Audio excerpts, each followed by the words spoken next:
네, 오늘 제가 영등포역에 내리니까 구세군 남비가 설치가 돼 있더라고요. 옛날 같으면은 구세군 남비가 설치되면 성탄절이구나 기뻐했는데 이제 구세군 남비만 보면 겁이 덜컥 나잖아요. 탄핵 때문에. 탄핵 제일 먼저 구세군 남부들이 탄핵을 동조하고 하면서 그래서 구세군 남비만 보면 아주 울렁증이 나요. 아주 탄핵 등 뒤에다가 써붙였잖아요. 예, 탄핵 사태가. 근데 지금 또 다시 탄핵의 사태가 일어난다는 것은 정말 우리나라 민족의 위기가 아닐 수가 없습니다. 지금 서로 반란이라고 그러죠. 야당은 윤석열 정부 보고 반란이라고 하고 또 윤석열 정부는 담화에서 본 것처럼 반국가 세력. 그게 바로 반역이지 뭐예요. 국회가 반역 집단이라는 거예요. 그리고 종북 좌파 세력이 암약해서 계엄을 내린다고 할 정도로 그 결국에 뭐예요? 반역들이 다 정치를 안 해 지금. 뭐 이건 뭐 둘 다. 그러니 이거는 지금 그 안에서 살고 있는 우리 국민들이 이번에 정신을 바짝 차려야 되는 겁니다. 바짝 차리고. 그래서 여든 야든 정말 이 정치인들, 정치꾼들 정말 새롭게 변화되는 그런 어떤 의미에서 바닥이 왔다. 결국 그런 말 하잖아요. 바닥에서 하늘을 본다.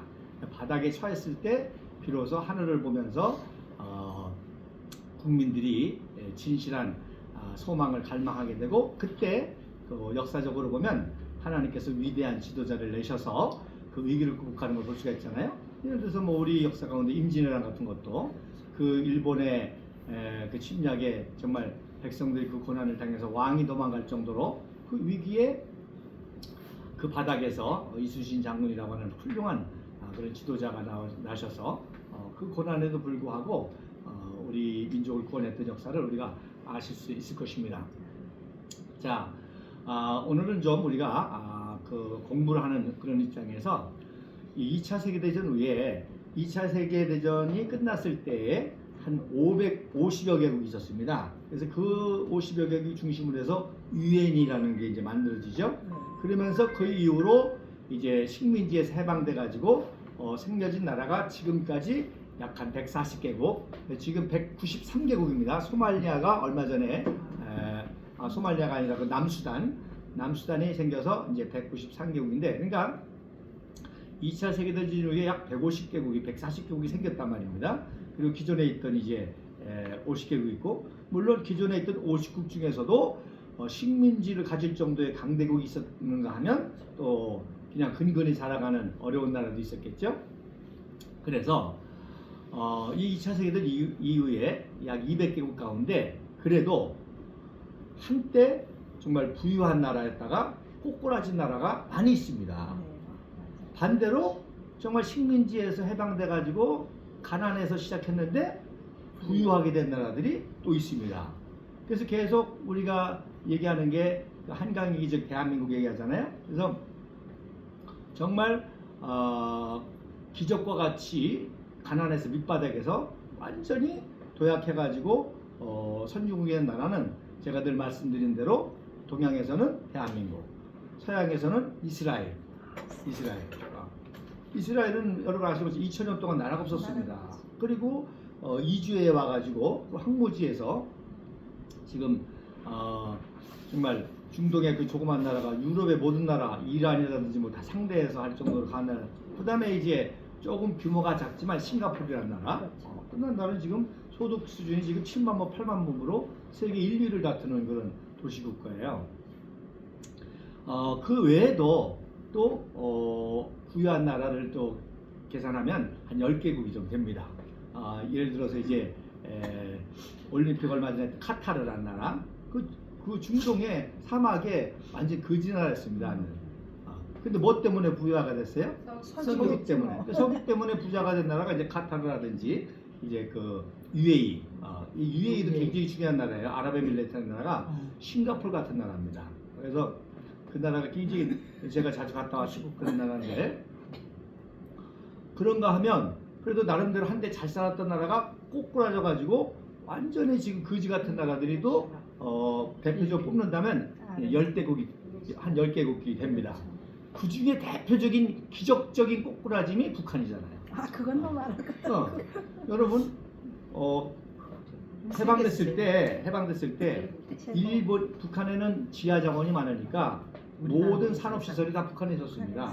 그러니까 은행도 경성 지점보다 상해 지점보다 평양 지점이 더 셌어요. 그러니까 다 똑똑한 사람들이 북한에 갔으니까 평양에 거기 은행이 있고 모든 제철소 또 비료 공장 그 선진 화학 기업이거든. 심지어 정유 공장까지도 있었습니다.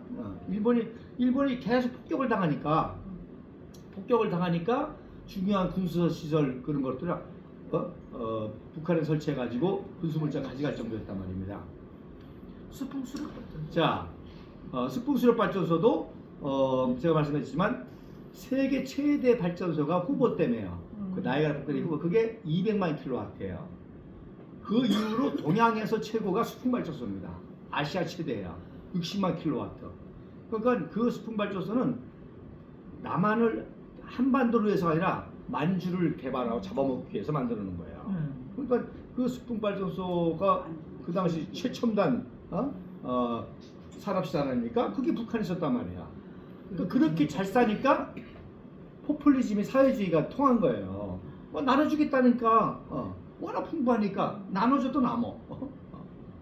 이게 참 기본적인 지식을 우리 국민들 알았으면 좋겠는데 우리도 살림을 해보지만 수입과 지출이 맞아야 되잖아요.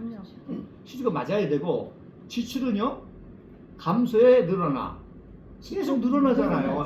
애 낳으면 늘어나고 학교가 늘어나고 손주가 늘어나고 계속 늘어난단 말입니다. 그러니까 지출은 가만히 있어도 자연 발생적으로 늘어날 수밖에 없어.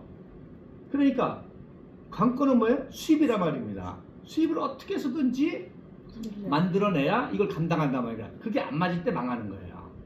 그러니까 초반기 북한은 좋았지. 나눠줘도 정신없이 나눠줘도 남는 거야 아마. 직업도 마음대로 줘. 너 화문 가서 일해. 너 포초스 가서 일해. 땅도 막 지주들한테는. 남한은 아무것도 없었어. 이승만, 박정희는 항상 뭘 생각하는 거예요? 수입을 생각하는 거예요. 인구는 계속 늘어나지. 그러니까 어떻게 하면 이 국가의 재산을 늘릴까? 오로지 그거야. 그러니까 이승만 와서 우선 원조를 끌어들이고 이승만 박사는 박정희 대통령은 그게 한계가 있으니까 어떻게든 자립해서 수출을 통해 가지고 늘어나고 해서. 그래서 우리는 그런 시스템을 만들어냈기 때문에 계속 이 자원이 늘어나니까 돈이 더 생기고 그러니까 복지에 투자하고 이렇게 된단 말이에요. 근데 그게 딱 고비가 언제였었냐? 딱 80년대였습니다. 우리 한강의 기적 그때 완전히 이제 수입이 폭발적으로 증가하고 이걸 다 공급하고도 남으니까 이제 막 국방도 과학연구소로 만들고 막 하는데 북한이 꼬꾸라진 게 바로 70년대예요. 그때부터 자원이 한계가 온 거야. 고갈되고 온 거야. 인구는 계속 늘어나고 이미 뭘 하려고 그러니까 늦었어.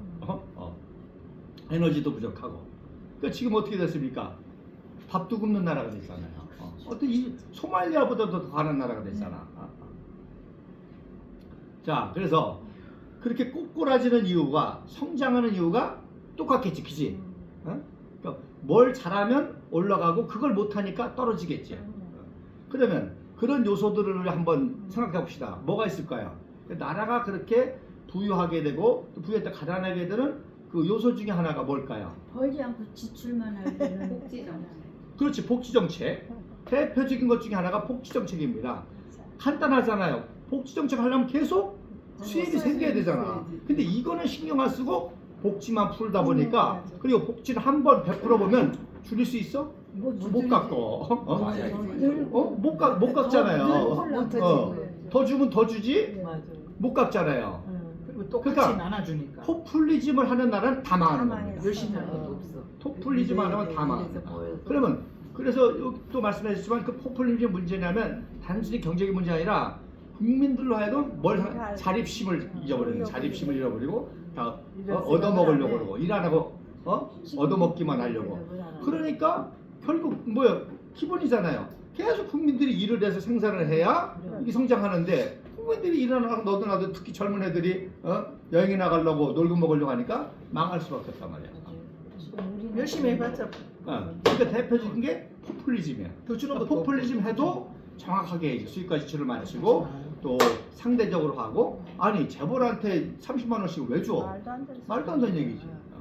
내가 그 문재인이가 그 포퓰리즘 정책 쓸 때 뭐 노인 수당을 뭐 얼마 준다고 할 때 전 열차에서 80대 할머니를 만났어요.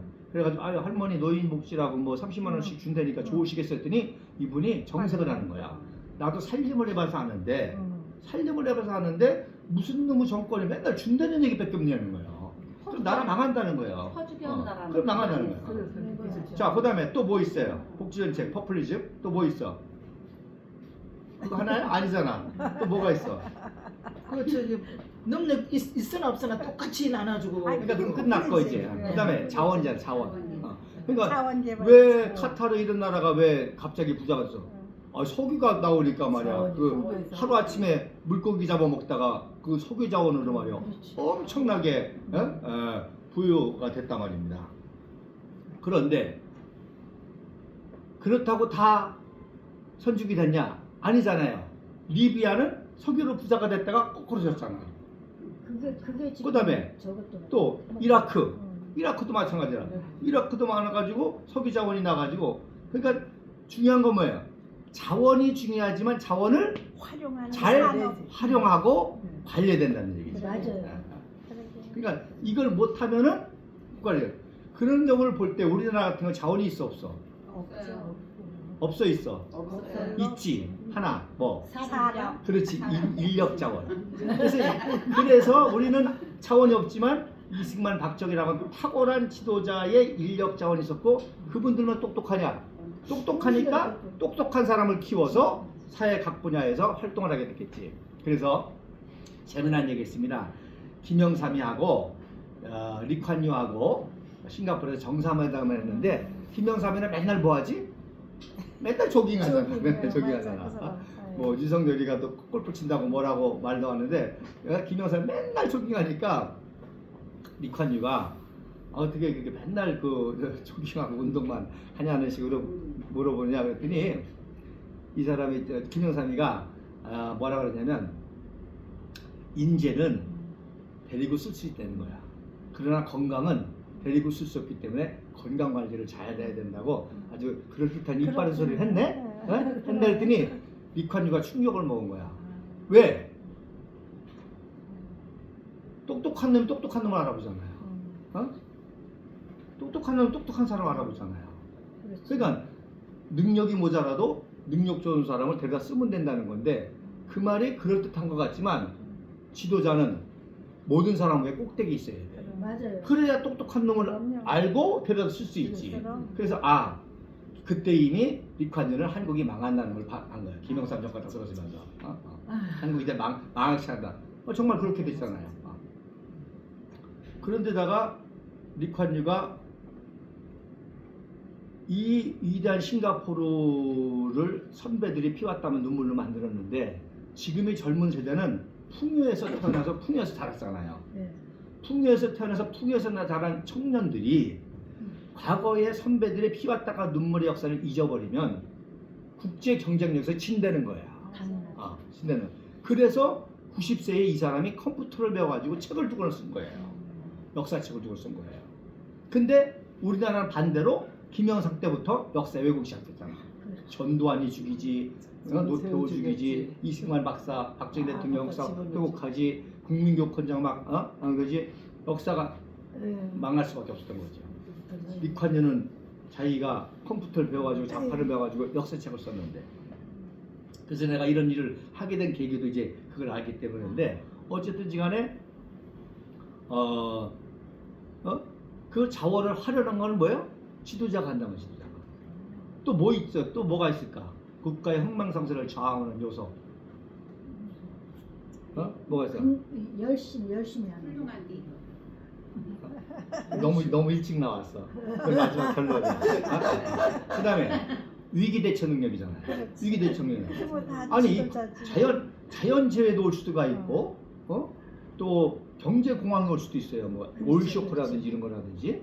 그러니까 어떤 의미에서 중동 국가들은 오일 쇼크 때문에 돈을 벌고 또 오일 쇼크 때문에 망한 나라들이 많이 있는 거예요. 그게 무슨 얘기냐? 오일이 됐던 자연재해가 됐던 또 뭐가 됐던 국가의 위기가 올 때 그거를 잘 대처한 나라는 오히려 성공하고 그걸 잘 대처하지 못하면 후한 나라로 거꾸로 지게 된다는 거예요. 자, 또 그다음에 또 뭐가 있을까? 부정부패. 아, 그렇지. 그 사회의 부정부패가 중요한 요소입니다. 정직한 사회가. 그렇지. 정직한 사회가 신용사회가 무너지면 그 나라 한순간에 망가지는 거야. 부정부패가 만연하면 한순간에 망가지고 그런 정직한 사회 시스템 신용이 살아있으면 그 나라는 발전할 수밖에 없는 거죠. 지금 우리나라가 지금 완전 부정부패 때문에 이거 뭐 대법관까지 뇌물을 써가지고 재판이 될 정도니까 이거 좀 우리 위기를 느껴야 되는 거지 지금. 국민들이 느껴야 되는 겁니다. 그 부정부패도 또 중요한 요소 중에 또 하나죠. 자, 또 뭐가 있을까? 지금까지 한 거. 부정선거는 부정부패에 들어가는 그렇지, 부정부패 들어가는 거. 당연하지. 그 선거가 또 중요한 건데. 그래서 자원, 또 국민의 의식, 포퓰리즘, 또 정직한 사회, 부정부패. 결국에 뭐예요? 정책을 누가 해? 지도자. 위기 대처를 누가 해? 지도자. 자원을 누가 관리해? 지도자. 정책을 누가 만들어? 지도자. 윗물이 맑아야 아랫물이 아랫물이 맑아. 그러니까 결국에 뭐야? 지도자야. 지도자 부재. 지도자가 청렴결박하고 똑똑하고 위기 대처 능력을 잘하고 정책을 잘하고 하면 그 나라는 무에서도 유가 되는 거야. 아멘. 근데 아무리 풍부한 유산을 물려받았어도 지도자가 어리석고 그리고 잘못된 정책을 쓰면 꼬꾸라지는 거잖아. 그렇죠. 리비아 그렇게 잘 살았던 석유 국가 망했잖아. 누구야? 카다피. 이라크 누구야? 후세인. 그다음에 여러분 베네수엘라. 여러분 많이 아는 베네수엘라. 네. 차베스. 거기는 석유로 부자였어요. 그다음에 아르헨티나 목축업으로 우리가 이민 갔었다고 60년대에. 잘 살니까 이민을 가지 거기에. 네. 아르헨티나 목축업으로 자유한국이고 거기도 역시 지도자가 부정부패하고 잘못 정책을 쓰니까 망하는 거예요. 자, 자원이 이제 석유 자원만 있는 게 인적 자원도 있다 그러는데 관광 자원도 중요하잖아요, 그죠? 그러니까 스위스 같은 나라는 조그만 나라지만 그 관광 자원을 이용해 가지고 선진국이 된 나라 중에 하나인데 스위스보다도 더 좋은 문화적인 관광지가 있는 나라가 어디예요? 그리스. 그리스는 뭐 그리스 알렉산더 대왕이 세계를 지배할 정도의 유산을 가지고 있는 나라가 그리스잖아요. 그리스가 꼬꾸라졌잖아요. 왜? 망했잖아요. 왜? 그것도 포퓰리즘 때문에. 맞아. 그래서 포퓰리즘 누가 써? 지도자가 쓴 거야. 그래서 자기 선거 도와줬다고 공무원들을 막 대거 채용하는 거야. 동무원들을. 그러니까 결국 공부를 한번 채용하면 자를 수 있어요? 못 자르잖아요. 그 월급 다 줘야 되잖아. 그러니까 그리스의 문화재도 지금 누가 보관하냐면 독일이 보관해 줍니다. 돈이 없어가지고. 그런 나라죠. 망가진 나라 그런 나라예요. 그 다음에 또 하나가 뭐야? 그 제일 중요한 게 정치자가 이제 나옵니다.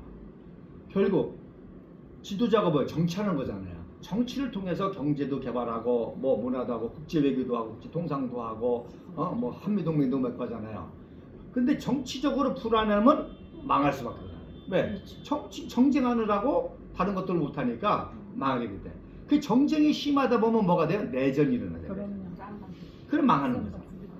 그러니까 이번 시리아라는 나라도 굉장히 잘 살았습니다. 네, 맞아요. 근데 시리아가 거기도 독재한다고 민주당이 정치 싸움하다가 내전이 벌어졌네. 그러니까 전쟁이 일어나서 내전이 일어나니까 하루아침에 시리아가 거지 나라가 되고 난민들이 생기고 이렇게 됐잖아요. 그러니까 잘 보세요. 한강의 기적이 일어났다는 거는 이승만 박정희 때는 정쟁이 있었던 것 같지만 정쟁 관리를 잘 했다는 거예요. 그러니까 저 좌파들은 뭐 민주화라고 막 이승만 박정희 시대를 떠드는데 박정희 대통령이 독재가 아니라 정쟁 관리를 잘 한 거지. 그러니까 청년들이 그렇게 데모해도 딱 묶어두고 그 열심히 데모해. 그렇다고 국회가 막 무너지거나 이런 일이 없었잖아요. 이게 정치를 잘했다는 거예요. 아니 정치를 못하고 정쟁이 일어나는데 어떻게 그 나라가 공화가 일어나? 망가지는 거지. 제가 지난번에도 얘기했지만 인도네시아 거기 IMF 때문에 민주화가 일어나가지고 그 수하르토 정권이 무너지고 문민정부라고 생겼어요. 그래서 이슬람 성직자 출신이 대통령이 됐다고, 민주화 대통령이 됐다고. 그 민주화가 됐어. 그래서 대부분 중국인들이 사업을 하잖아요. 그래서 제가 인도네시아에서 또 그 사업가들 크리스천들이 많이 있으니까 이제 문제화돼서 어떻게 사업이 좀 잘 되냐 했더니 너무너무 힘들다는 거야. 왜 그러냐 했더니 수하르토 독재 시대, 군부 독재 시대에는 뇌물을 한 군데만 주면 됐대. 그러면 질서가 있어가지고 얘네들이 잘 나눠 먹어요 이렇게. 근데 민주화가 되니까 이놈 저놈. 이 새끼도 줘야 되고 저놈도 줘야 되고 이 부서도 주고 저 부서도 줘야 돼가지고 너무 힘들다는 거야. 그러니까 독재가 아니라 뭐 질서였던 거야. 질서를 가져. 그래서 정쟁 때문에 망한 나라가 외국에도 지금 많이 있고 또 정치적인 안정을 통해서 이런 모든 게 기적이 일어난 거죠. 그래서 이번에도 이 비상계엄을 통해서 이승만 박정희 대통령의 역사를 참 비교해서 내가 방송 나가서 이런 얘기 하면 좋은데 그렇죠. 52년도에 그 유명한 발치계엄 사건이 있었습니다. 부산 정치파동이라고 그러는데 제가 그 얘기를 많이 하는데 그걸 가지고 종북좌파들이 이승만 독재자라고 막 하는 거예요. 그때는 상황이 어떻게 됐냐면 그때는 대통령을 국회에서 뽑았어요. 그러니까 48년도 재헌을 하면서 급하게 헌법을 만들다 보니까 국민들 투표 재헌의회 선거도 힘들게 했는데 또 대통령 선거를 하게 못하니까 재헌의회에서 대통령을 뽑은 거야 국회에서. 그래서 이승만 대통령이 거의 90%가 돼가지고 된 거지. 김구는 9표가 얻고.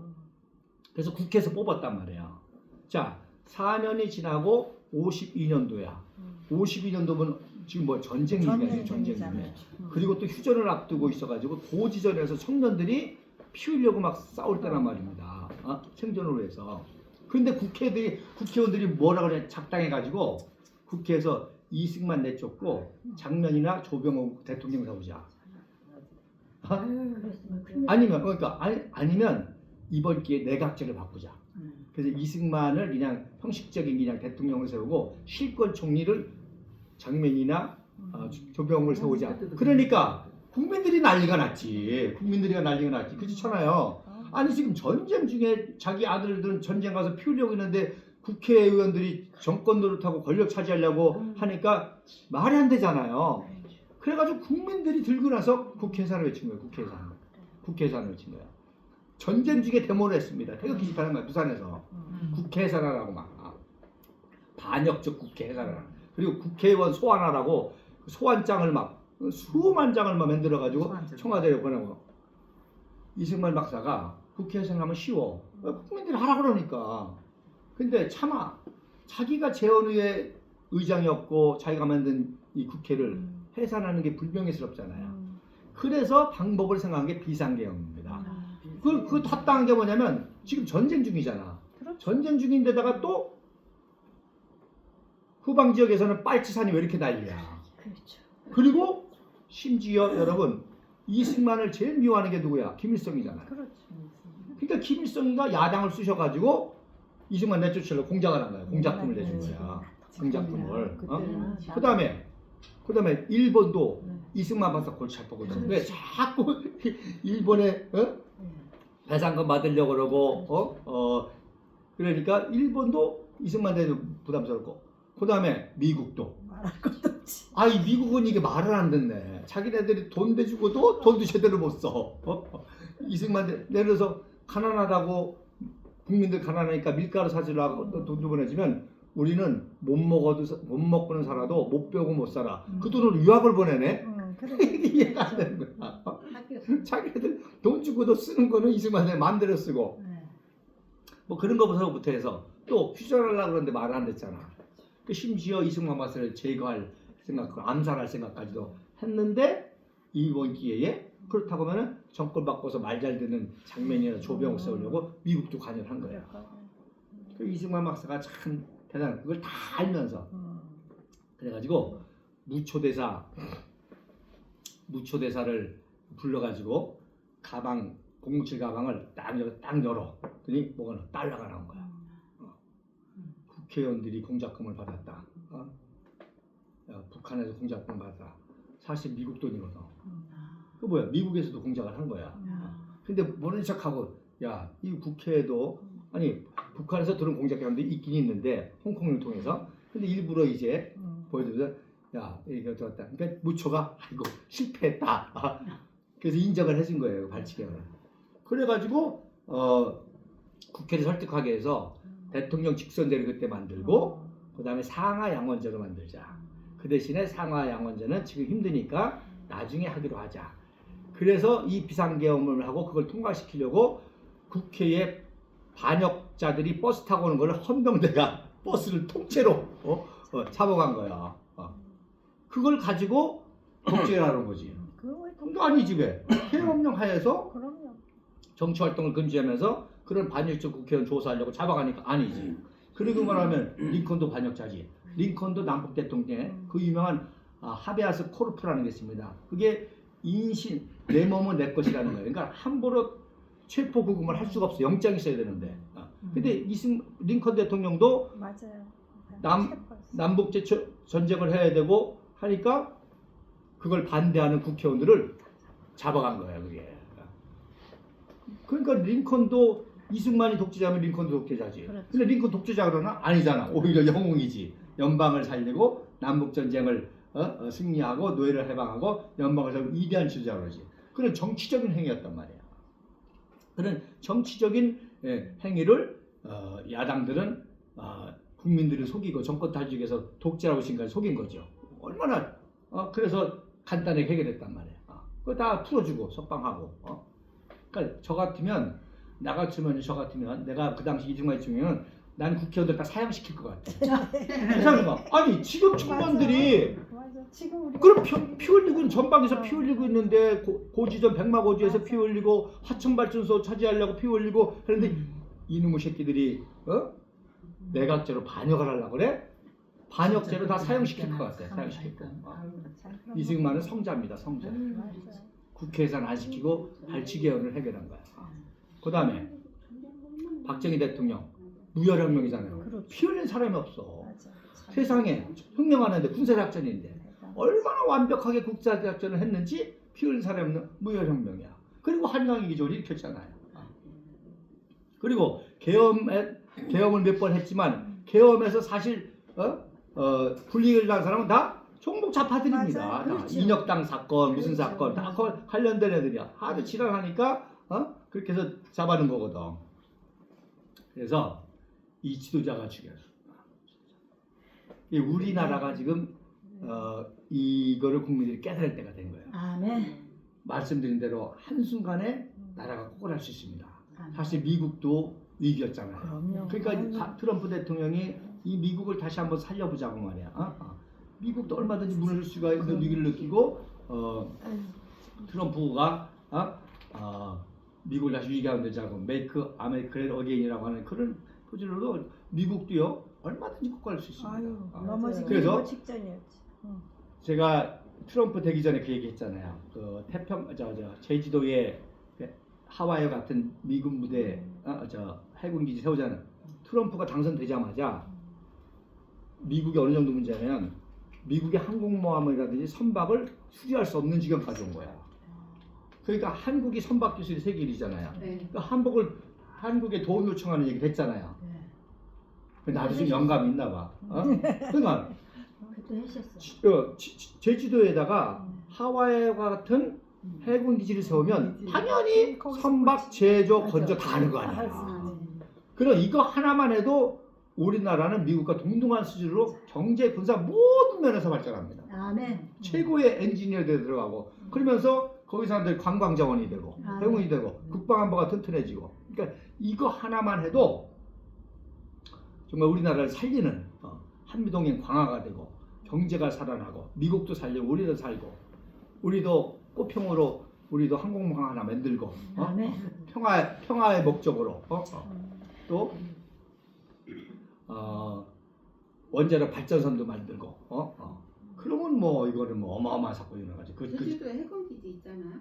그러니까 그런 정도가 아니라 하와이와 같은 해군 기지, 하와이 같은 그런 해군 기지, 항공모함까지도 접안하고 항공모함까지도 건조할 수 있는. 근데 이제 중국 사람들이 이를- 땅을 다 잡고 항공모함 그대로 아이 있더라고요. 그까지 그래서, 나가는 것도 아니고. 그래가지고 이래서 지도자가 중요하다. 이런 아이디어를 낼 수 있고 이런 걸 추진할 수 있고 그리고 제일 중요한 게 정말 우리 통일 같은 것도 4대 강대국을 설득해야 되잖아요. 당당하게 트럼프를 설득하고 시진핑하고 당당하게 설득하고 일본의 수상이 누가 되든 당당해서 푸틴도 당당하게 설득하고 해서 통일이 동북아시아 안정과 또 너네 나라들이 다 통일해가지고 러시아 유전 개발하고 가스 개발하면 니네 전쟁 안 해도 돼. 중국이 잘 사는 나라 같지만 거지 나라입니다. 막 무너지고 지방에서는 못 먹는 사람 많아요. 그러니까 중국도 살릴 수 있고 빈비국자가 이런 거를 이제 설득하는 게 국가 지도자의 이력이죠. 맞습니다. 문재인처럼 가가지고 혼밥 먹고 빌빌거리고 도리도리 하고 이거 그런 거 볼 때 너무너무 안타까운 거예요. 맞아요. 그래서 이번에 이런 과정을 통해서 국민들이 정말 지도자가 중요하다. 여러분 국민들이 깨달아요. 문재인은 그래도 무능하고요. 사람이 소심해서 눈치 보는 놈인데 이재명은 눈치도 안 보는 놈이야. 이놈은 사악한 놈이야. 사악한 놈. 정말이야. 이 사악한 얘가 대통령 되면 우리가 작살납니다. 그래요.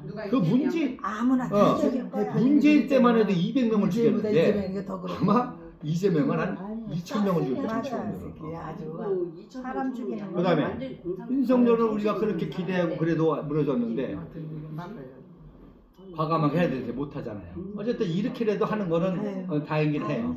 그래서 우리 국민들이 정말 위기를 깨닫고 이 한강의 기적이 하루아침 특히 깨어났습니다. 청년들이 깨어나서 정말 진정한 지도자를 찾는 이때에 바로 우리 조원진 대표님이 우리가 8년 겪어봐서 알잖아요.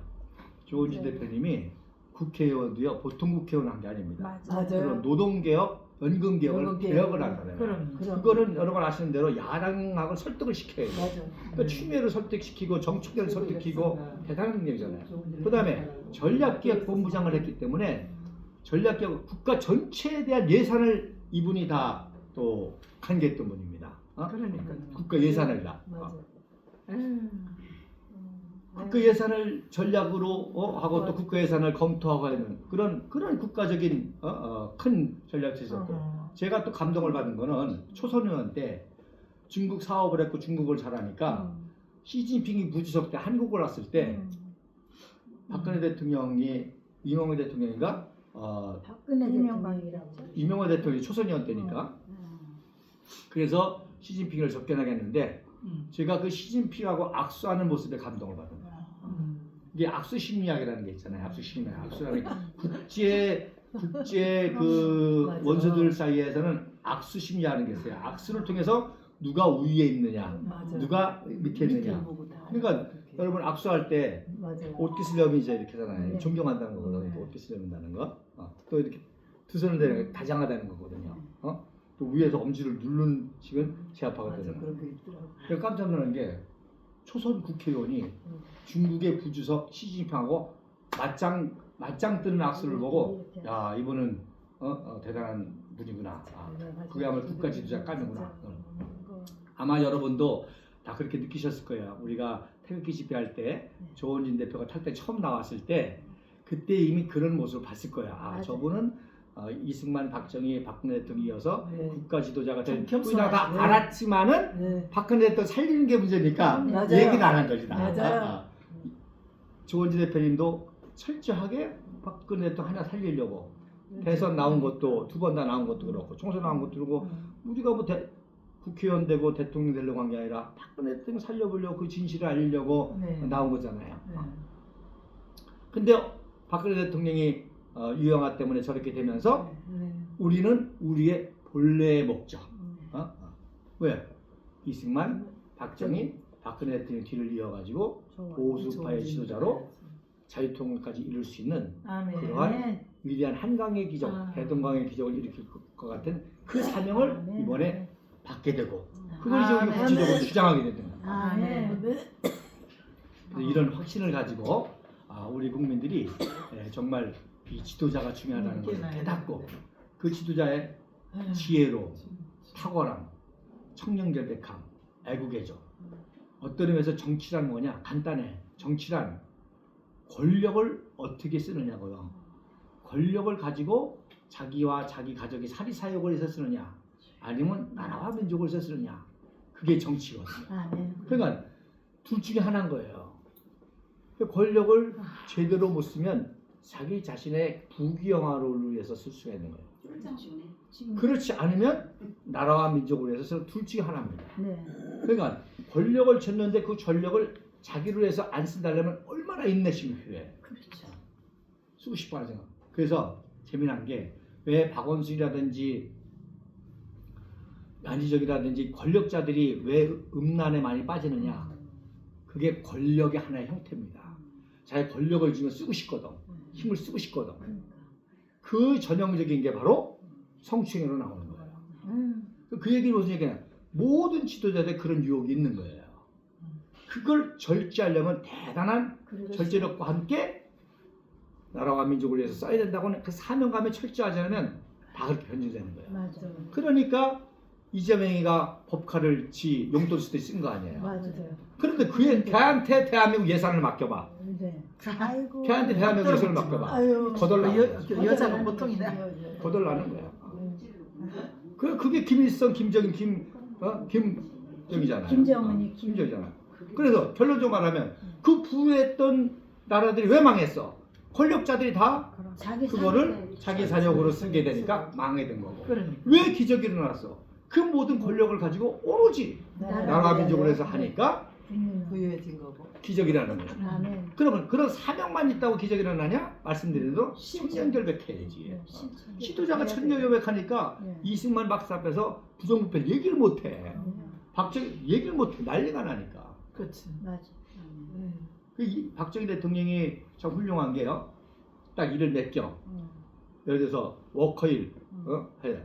그러면 그걸 청렴결백하게 다 완성하면 20만 불. 그 당시 지금으로 말하면 한 200만 불 정도 되네요.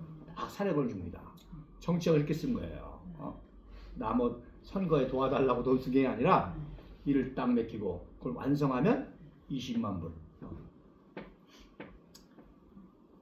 하와이에 이승만 박사 모셔오라고 생활비로 20만 불. 근데 그걸 떼먹었어. 김정필이가. 아, 그랬어요. 김정필 나쁘다. 그래가지고 그러니까- 제주도인가 어디 땅 샀대. 자기도 자, 그래서 그러니까 정치 자금도 그렇게 깨끗이 쓰신 거예요.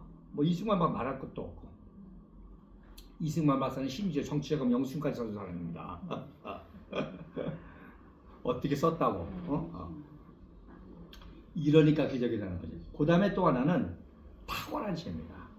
탁월해 탁월해야 돼. 지혜는 타고. 자, 여러분, 삼성 하나 글로벌 기업 만드는데 얼마나 지혜가 필요해. 근데 그런 기업이 현대 LG도 있고 그게 하나의 또 경제고 대통령은 뭐야? 경제, 문화, 사회, 교육, 복지, 국제, 외교 이걸 다 해야 되는 고도의 지혜가 있어야 돼. 아멘. 그러니까 꼭 검사 출신이라고 무시하는 건 아니지만 아무래도 그거를 잘 국가 경영에 활용하면 더 좋겠지. 그래서 국민들이 이걸 깨닫는 거예요. 아멘. 정말 이제부터는 정말 탁월한 지혜자, 국가를 경영, 회사를 경영한 정도가 아니야. 그렇죠. 내 어렸을 때 우리 어머님이 구멍가게를 했어요. 구멍가게가 망했어.